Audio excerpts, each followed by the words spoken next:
Hello, I'm Natasha Chilingarian.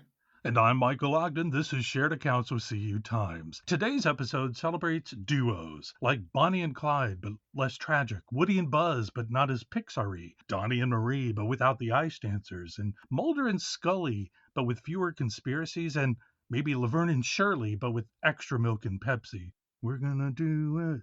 Oh, don't forget Natasha and I as a duo. Our slogan, the duo doing the work of an ocho. Now, what do all of these have in common? They were all popular lunchboxes, except for me and Natasha, and Bonnie and Clyde. I assume Bonnie and Clyde, that lunchbox comes with a thermos, cash, and bullet holes. Our lunchbox, Natasha, I think would come with a thermos, pre-filled with wine, with an extra bottle of wine. Do you agree? Oh, absolutely. And throw in a shot of tequila while you're at it. Absolutely. Anyway, welcome to Shared Accounts with CU Times.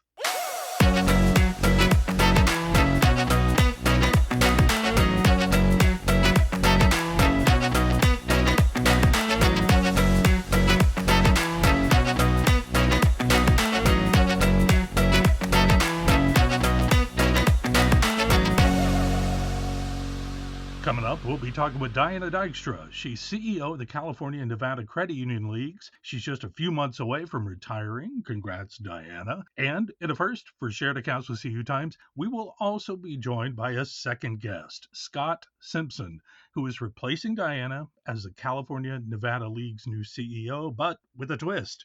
Scott is also the CEO of the Utah Credit Union Association. Turns out he isn't leaving that job behind. That's because the Utah League recently united with the California Nevada Leagues, creating a three-state association. We will find out how this transition is going and what's in store for the newly combined association. Stay tuned for that. First up, we have to take a break from this week. Let's check in with Natasha. Hey, Ed. Hey, Em, how's it going? It's going fine. I'm kind of sweaty in my little recording area today. It's hot. Ooh. Hey, I wanted to ask you a question. I mentioned lunch boxes. Do you have a favorite lunchbox as a kid? Oh gosh, I was thinking about this as you were talking about it. I have a terrible memory for these things. I do remember, I would always bring my lunch, like a lot of times. I Sure. don't think which is healthier, I mean, they serve Yeah. really awful stuff back then in the Mm. 80s, early 90s, Sure. like elementary schools. Yeah. My mom always packed my lunch, but I don't remember. But I think I had one like maybe when I was really young, like I don't know, maybe it was like Care Bears or Oh. She-Ra or something, like an early '80s. I'm guessing I had one of those, Oh but then my I think I god, I just had, haven't like, heard a the paper bag. term She-Ra in Remember? forever. That's funny. That was no, I had the I castle, love and it. yeah, it was like a classic '80s toy set. Really Oh, fun. that's great. Yeah. Oh, I love it. Okay. I just was curious. Can you think that far back? Do you remember if you had a lunchbox you brought to school? Oh yeah, I had a new one every year, and the ones that come to mind, I had a Pigs in Space lunchbox, which was I Oh, don't know if you wow. remember the Muppets, Pigs in Space. I had a $6 Million Man, and I think I had a Mork and Mindy Oh, wow. box at one Oh, point. how cute. I loved them. I know. Those are I mean, it makes sense for, like, those types of things to be in, like, an antique or an old toys shop, but then Hmm.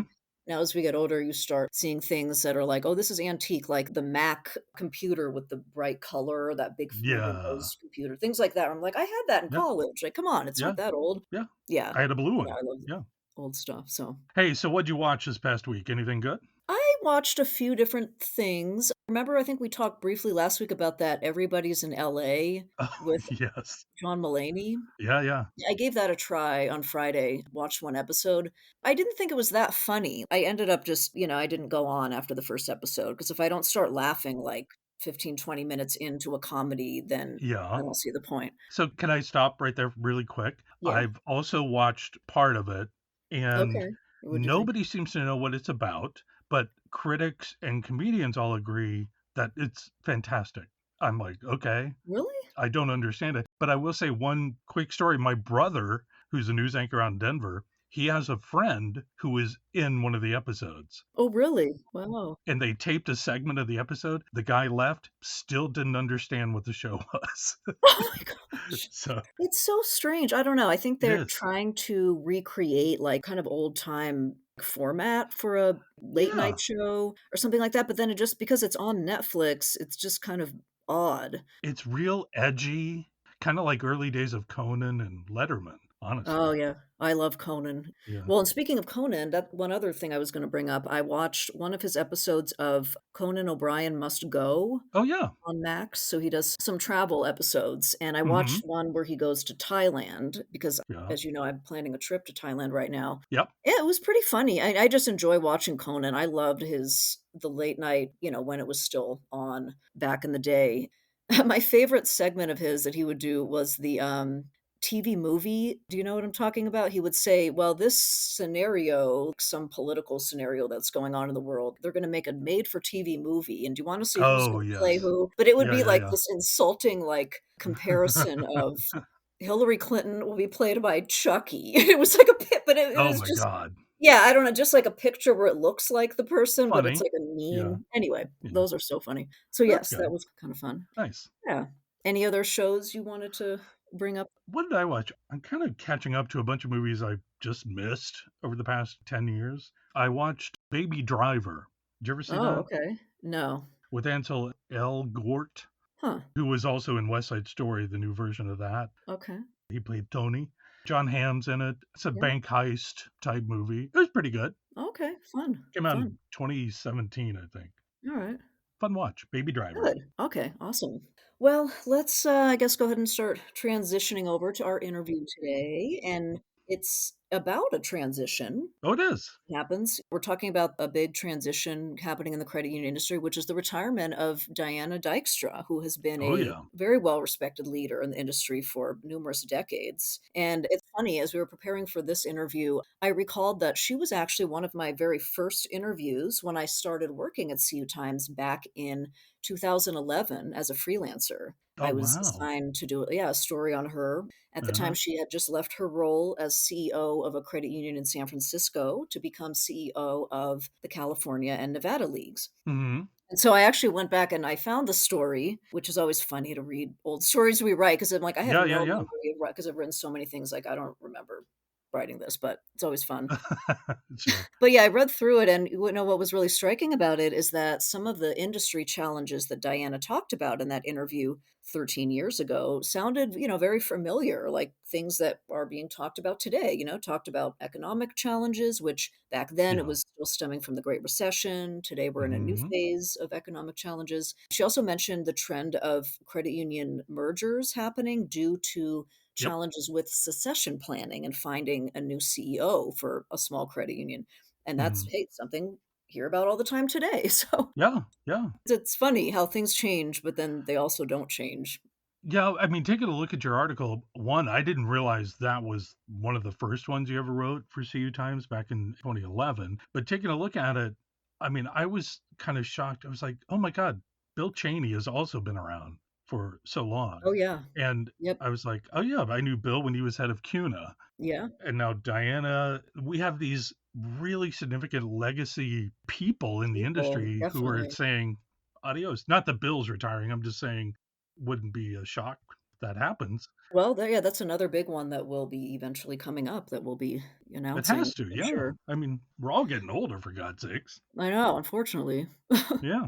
Anyway, so, well, let's go ahead and get into the interview then with Yeah. we have both Diana and we have, Scott Simpson, who is Hmm. her successor. And yeah, I thought it was really fun to have them both on. It was an honor to have both of them on. It Scott really sounds like was. he really has huge respect for Diana, has got some big shoes to fill. He Yeah. talks about his plans as he gets the ground running as the new CEO of the leagues. Hmm. And then with Diana, so she reveals the one thing that she is so excited to do the day she retires. Spoiler, it does not involve getting on an airplane. She has That's sworn right. she's done a lot of traveling in her career, so, yes, we'll get to find that out and a lot more. It's all coming up next.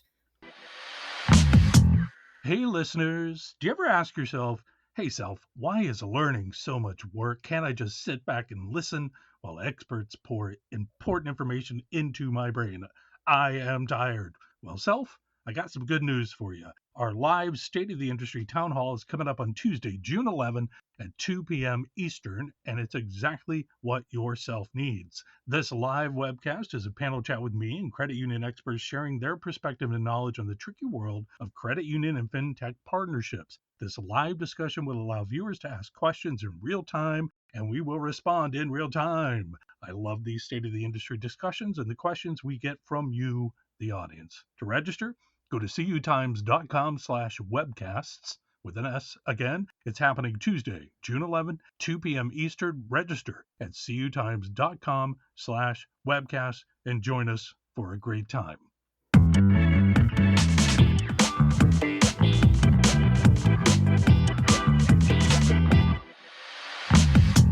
Okay, California, Nevada, and Utah credit union leagues. Let's jump in. Joining us in the virtual studio today are Diana Dykstra, the soon to retire CEO of the California and Nevada credit union leagues, and Scott Simpson, the incoming CEO of the California, Nevada, and Utah credit union leagues. Diana and Scott, welcome to the show. Thank you for having us. Thank you. Thank you. Now, this is the first time we've had two guests on a show. So, what we're going to do here is we're going to just split up the questions. We'll indicate who each one is directed to. And I'm just going to go ahead and start with Diana, since you are the outgoing CEO, and then we'll kind of transition over to Scott. So, kind of a past future pattern here. So, Diana, now I know you've had a remarkable career in credit unions for the past 4 decades. So, what led to your decision to retire this year? Why now? Well, I actually intended to retire 2 years ago, but there were a lot of things going on, and I thought, oh, I can hang on for another couple of years. And Mhm. it's been great. I've loved my 14 years at the leagues and 42 years total in credit unions, but I also don't want to be that old person that is stopping things from moving forward in new ways. So that was kind of my decision path. Okay. So, with only a month and a half to go until the retirement date, as of this recording, what do your days look like now? Well, Scott's doing most of the work. Yay. Okay.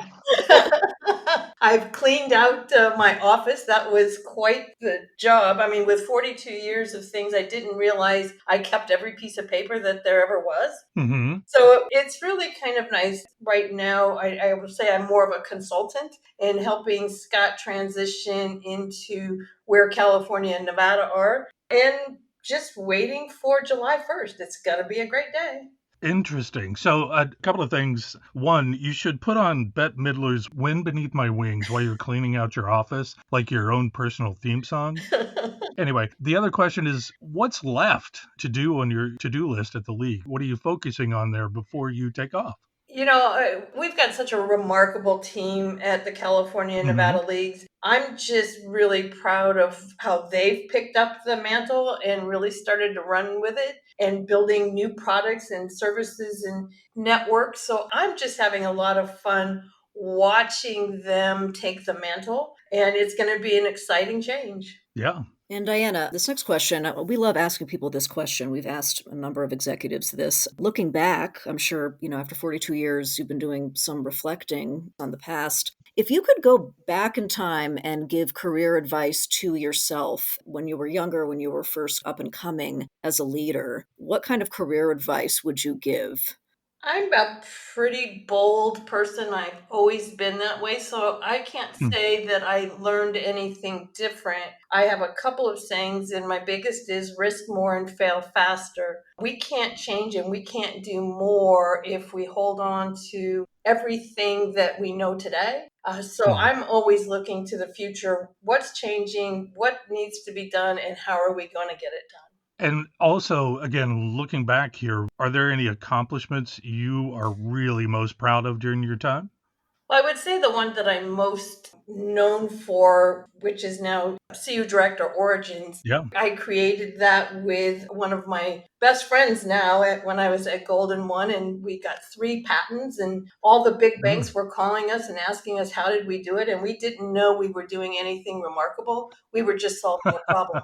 Wow. that's great. Right. And then also looking back, Diana, specifically at your time at the league, what would you say were some of the most challenging times for the credit unions that you're supporting in California and Nevada just during your tenure as head of the leagues here in the two states?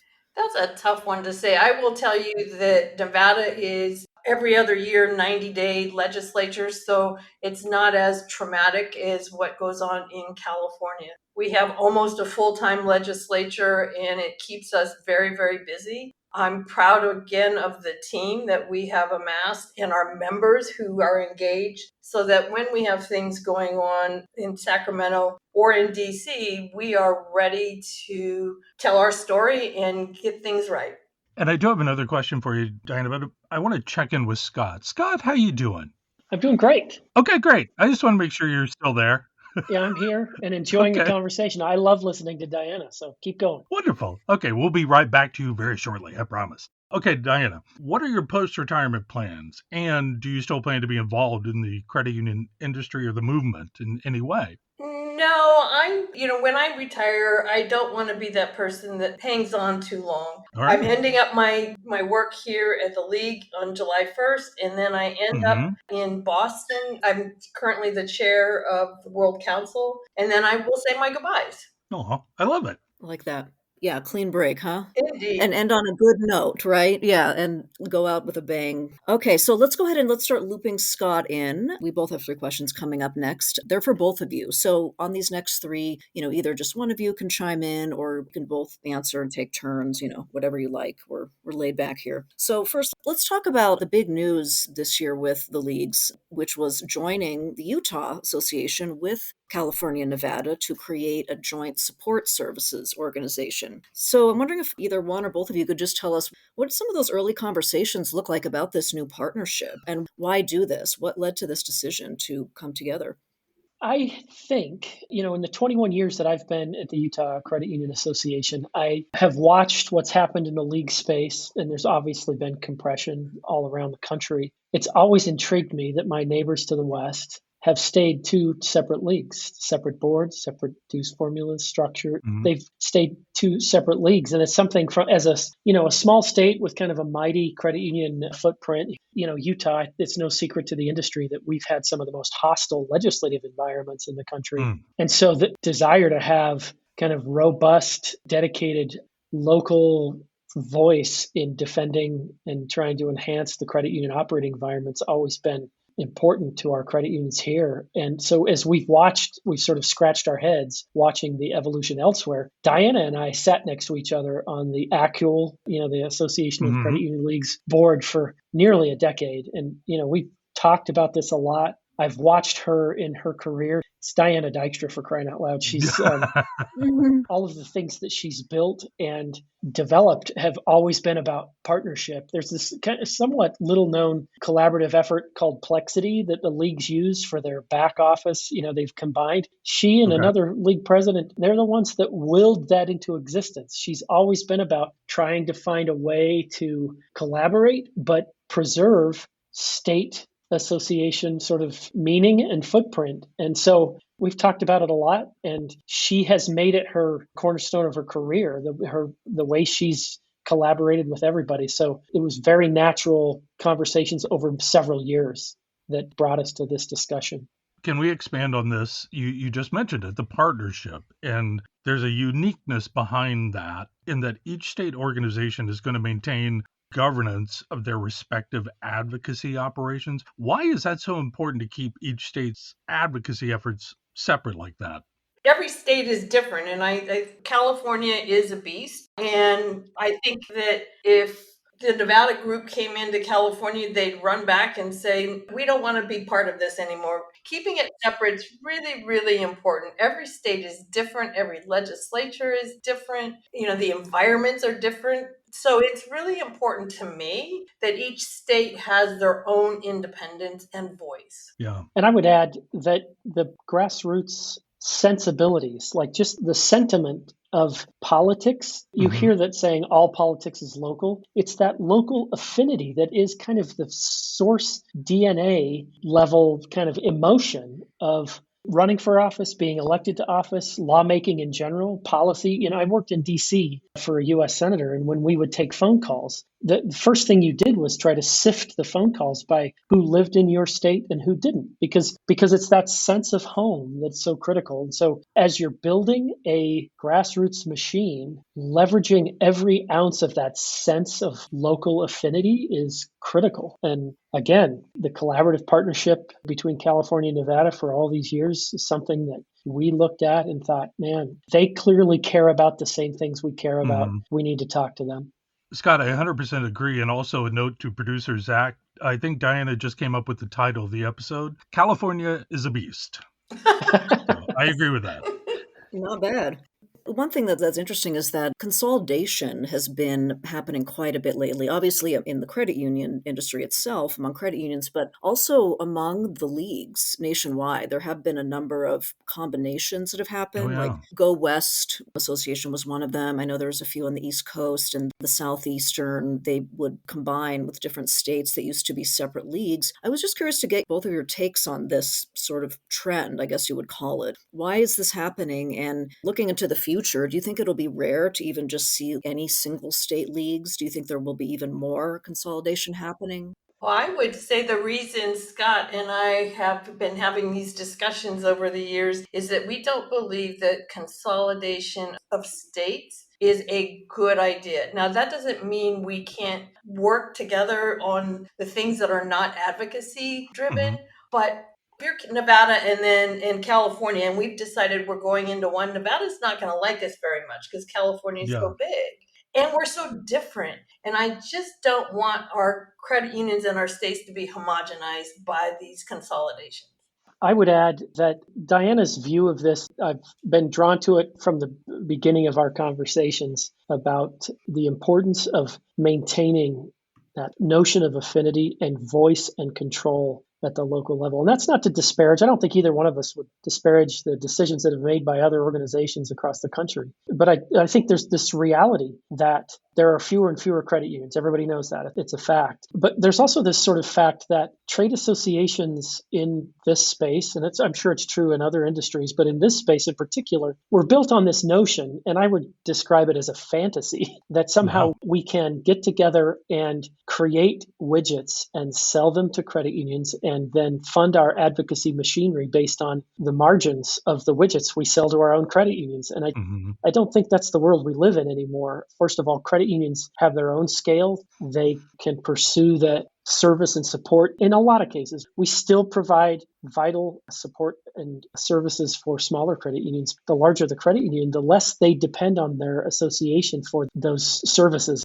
But that service need is always going to need scale. And so what do you do in an environment where scale is going away, right? The number of credit Hmm. unions is in decline. There are fewer and fewer credit unions. And so from a political practitioner's perspective, you sit here and think, it seems like the grassroots machine is being pulled into an evolutionary trajectory because of the business side of what leagues do, and not necessarily because of what is our new organizational imperative. And I mean new over the last half century, not the first half of what we were doing, which is government and public advocacy on behalf of the industry.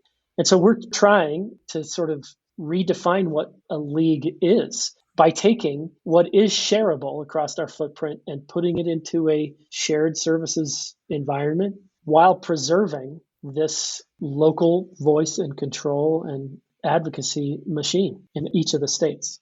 Yeah, Scott, all the points you're making right now, one, I believe we should all be respecting Diana and her work, and we do. I want to say, though, and point this out to Diana, Scott, what you just said was amazing and was like 4 podcast episodes I now want to do with you about a lot of issues that you just addressed. So I appreciate you saying all of that. We need Diana back because it's Well, 14 years of she and I talking through this that sort of helped us yeah. formulate this future. Oh, it's amazing. But I don't think Diana's going to come back. So, spoiler. Yeah, I think she's done. Yeah, I don't think she's trying to talk. So, these next few questions are for you, Scott, only. So, Diana, take a break. We'll be right back. Scott, what is the transition process into this new role as CEO of all 3 state associations been like for you so far? Well, I can tell you the first thing that is crystal clear to me is Diana's schedule is incredibly intimidating. I don't know how she's done it. I mean, she talked about California being the beast. I mean, it is true. Yeah. Their legislature does not have an off switch. It feels like Washington, D.C. The interface requirement there is very similar to what you have to kind of deal with when you're walking the halls of Congress back in Washington. The geography alone, what Hmm. is it, the 4th, 5th largest economy in the world in California? Yeah. Never mind Nevada. So you got these big, huge swaths of geographic diversity and the number of Hmm. credit unions relationships that she has developed and had to get around and meet. So for me, that's what I've been trying to do, is to eat my Wheaties and try to figure out how to be like Diana Dykstra, because she has been everywhere Yeah. and talk to everyone. And that's the biggest challenge right Yeah. now. And, over the years, as she and I have talked about this partnership, we never really talked about me taking over for her necessarily. It was, how do we partner together? Yeah. And we're now dealing with this reality of a CEO transition as Yeah. we're trying to steer the evolution of who we are. But that's what I've been spending all my time in, is trying to keep up with California and all that Diana's done. Hey, man, Diana set the bar high here, so I get it. No doubt. Well, and you got a couple months to cram it in because it sounds like she's not gonna answer the phone after July 1st. She's gonna be, permanently out of office. Yeah. Okay, so Scott, now when you look at the 3 states and coming up on, when you look at, so your first year in the new role after Diana takes off, what are the main advocacy priorities for each state? Are there specific things that you're going to be focusing on? I know California has a lot going on, but what are you kind of looking at initially in that area? Part of it is that there's an ongoing battle in California, in Sacramento right now. There's a really ugly piece of legislation, Senate Bill 1075, that tries to beat the CFPB to the punch of picking apart NSF and overdraft, right? Hmm. So they are experiencing in California what we experienced in Utah 20 years ago when I first came to work here. And Hmm. that is kind of negative political energy coming downhill at you from legislative leadership. Now, completely different sides of the aisle, right? You got Yeah. left-leaning leadership in California and obviously right-leaning leadership here in Utah. But the feeling, the emotion, the reality of the sport of advocacy is the Hmm. same.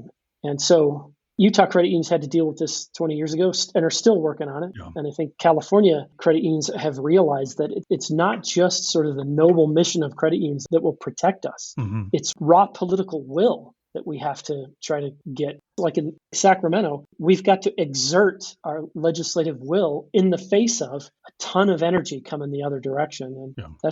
it's tough work. Scott, last question for you. What are your non-advocacy related goals or strategic priorities for this first year of yours? That one's pretty simple, and that is, we would like this alliance, as it comes off the ground, for the members of Hmm. California, Nevada, and Utah to be a non-event, seamlessly transitioned without them feeling any disruption. Now, I don't know that we'll get there, but that's genuinely what we want. We want to lift up and Yeah. pursue as much economies of scale that we can get out of the services and support side of what we do, but Hmm. have that still feel like it is seamlessly coming from their league in their state. Well, I think on a positive note to that particular point, how you were kind of an analogy here of what you were describing the political climate as force coming at you. This particular league system that you all are joining together here has that kind of momentum. So I do believe that that can be achievable for you to be a non-issue. Well, thank you. I hope so. We're super ambitious about it, and Yeah, recognize that there's a lot of work to do, but I think there's plenty for us to be excited about. great. Well, we'll follow up with you next year and see how that went. Yes. Scott, how tired are you? Do you want Diana back? Yes, that's what. Yeah. Yeah. But no, I appreciate you sharing all the background on that because I think it sounds like a good example of how a league combination should work, where you're creating efficiency, but then you're also staying separate on the things that need to be separate instead of combining it all completely together. So I like that, and I'm really excited. We certainly hope so. Yeah. Okay, guys, so now let's move on to part 2 of the interview. This is the fun part since it is all about you two. And we have a few questions. We have one question for Diana, one for Scott, and then we have a couple that we would like both of you to chime in on. Okay, so first, Diana, it sounds like you're going to be enjoying a lot of leisure time during your retirement, given that you are kind of making a clean break from work. Do you have any vacations planned yet? Do you have anything on the calendar for a trip? I have traveled the world, and the last thing I want to do is to get on an airplane. My biggest thing is the day I retire, I'm cleaning out my closet and getting rid of clothes that I never have to wear again. So I will only have comfortable clothes and comfortable shoes, I and love that. everything else is going away. Oh, insert applause. That's wonderful. Yeah, good for I you. love that. That's, I mean, well, how refreshing is that feeling? That'll be wonderful. I'm so excited about it. I keep thinking, can I start yet? Can I start yet? Uh, and then I'm inviting you over to my house to do the same because it sounds like you're, sure. I'm kidding. It's one of those things you're like, I'll get to it. But yeah, now you finally will have the time. So Oh, that's yeah, that's wonderful. great. Okay, Scott, given that you're representing Utah, what's something that the state offers that you feel is underrated and more people should know about? I'm taking a hip shot here. But the first thing that I wanted to talk about when you asked that question is we have 5 national parks here, but Okay. everybody kind of knows about that, right? Yep. Zions, Arches, Yep. Canyonlands, Hmm. Bryce Canyon, and Capitol Reef National Parks. Those are awesome. But I think there's one thing that most people won't know, Uh-huh. and that is fry sauce. Have you heard of fry sauce? I don't know what you are saying right now. So most people, when they eat their French fries, I presume around the Oh, country, they dip their fries probably in ketchup or maybe sure. some mayo or something. Okay. In Yeah. Utah, this is a weird little cultural thing, but it's been around for, I don't know, 75 years. It's fry sauce. So if you end up at a fast food joint around here and they ask you if you want fry sauce, you just got to go with it. It's totally Oh. worth the price of admission, and you should enjoy it. May I ask a follow-up to that? Is it still just ketchup or is it something else? It's But every restaurant's got its own little spin on it, but Oh, okay. I like that. it's primarily kind of a ketchup mayo blend with a little Yeah, yeah, something yeah. in there, Like a remoulade. Yeah, I love it. There you go. Fry That I love sauce. all those little kind of cultural food differences between states you would just never know about unless you went. Incredibly quirky and not even remotely healthy, but it is unique. Ah, well, it wouldn't be good if it was healthy. Natasha and I love quirky and unhealthy, so that's all good. All right, guys. All right. So, 2 final questions here. So, first, we'll start with Diana on this one. Diana, can you remember what was the first album you ever bought or that you remember like listening to a lot over and over? It's funny you say that because I just reclaimed all of my albums from my daughter when I was visiting her last week. Oh, Oh, And fun. my very, very first album I ever purchased myself was Carole King Tapestry. And Oh, I have it in my house again. I love that. And it's on vinyl. Yep. Yep, my mom has that. That was one of the ones when I was little. I remember going to the record player and yeah, that was on there. I remember listening to that. So, You know, you're making me feel really old when you talk about your mother having the album. I'll chime in very quickly on this, Diana. Literally yesterday, I was listening to that album. I kid you not. It was just Wow. on a playlist. I'm like, oh, this is cool. Okay, great. See, good taste is timeless, right? That's the story there. I 100% agree. absolutely. Okay, so Scott, same question for you. What was the first album you ever bought? I'm not sure that this is an invasion into my history that I'm not sure I'm particularly proud of. But so I'm trying to think of the first one that I bought with my own money. Okay. I think it was probably an album titled Into the Gap by the Thompson Twins. Thompson I think it was Twins. released in 1984-ish.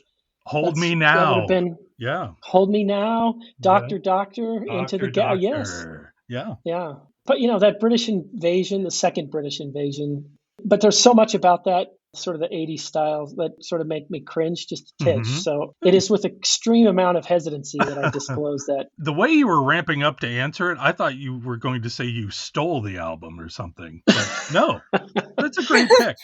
No, Okay. I was not a hoodlum. I just may have had poor choice in music. That's all. No, not poor choice. That's great. Thompson Twins were wonderful. Oh, thank you. Okay, Diana, what was the last movie you watched? It was Oppenheimer. Oh, what'd you think? I loved the movie. It was very long, but it was so well done, and I would go and watch it again. But now that I've had some time between, it would be a good time to go back and watch it. Okay, great. Scott, what's the last movie you watched? Well, it was a documentary. The last movie was a documentary on Steve Martin, actually. Oh, that was so good. Yeah. I think it was an Apple original film just Hmm. recently, yeah. But I love that guy. He's Californian, right? I think a native Orange County guy. And Yeah, yeah, that was a good one. I don't have the emotional depth to do an Oppenheimer. I have to escape with comedy, I guess. Diana, does that kind of a movie you're drawn to? Is that kind of your personality?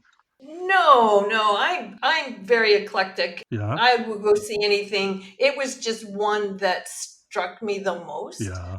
And of course, the little city I live in, there's one theater, and so you don't get a lot of choice. Yeah, that's a good point. I got to say, Diana Dykstra, Scott Simpson, It's really thrilling to have you both on here today with us, and we just appreciate your time. Diana, what you've done for the industry, Scott, what you've done and will do, and we're just thankful for you both. So thank you so much for joining us today. Well, thank you for having us.